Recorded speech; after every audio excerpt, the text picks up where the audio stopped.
I've heard references a couple of times, Representative, to KKK.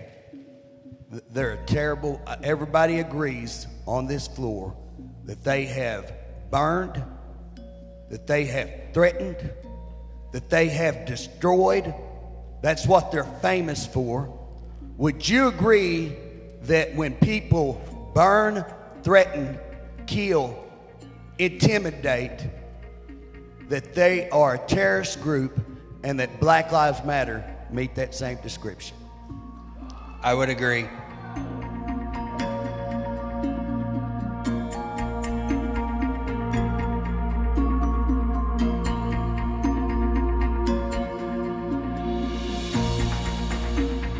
This is a bill that would end the requirements for race-based bias curriculum in our schools and mandatory gender or sexual diversity training. We're trying to set boundaries that we as a state say will not be crossed when we're teaching on these type of subjects.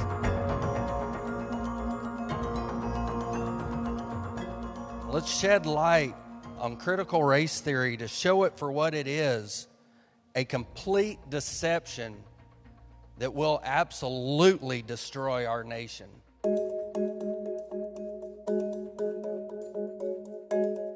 When you actually look at what critical race theory is doing and you read their own tenets, their own black and white words, they are simply saying that we are teaching that racism is a part of the American fabric.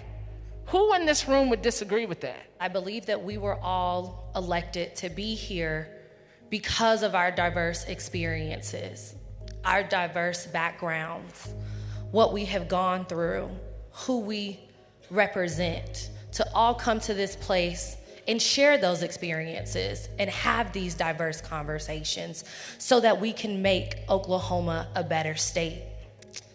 I believe this legislation will take that opportunity away from some young people. It frustrates me sometimes to hear cherry-picked quotes from folks because those are the same folks that were talking about equality, and it was the same example of what's called white fragility that led to Dr. King being shot in Memphis. That's the same spirit under which we are now bringing this bill forward, I believe. This comes back to the guilt of a white man.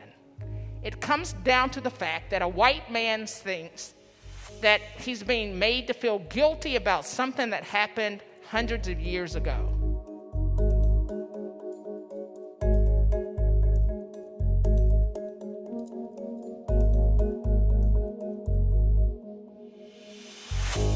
But the logic of the bill assumes, without evidence, that teachers are somehow inflicting psychological stress on students by holding them personally accountable for the events in our history.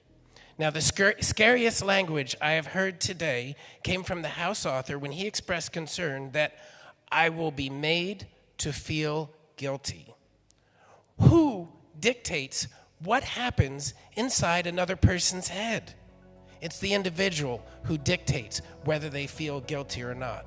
And if they feel that they have been made to feel guilty, well, then what happens next?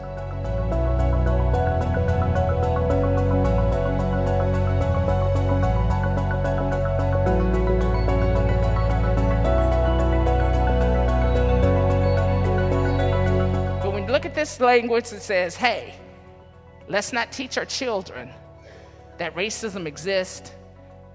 We gotta teach them. Not only does it exist, but white folks in this very room are benefactors of that racism and of that privilege. Let's acknowledge it.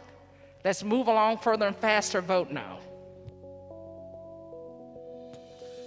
Thank you for your debate.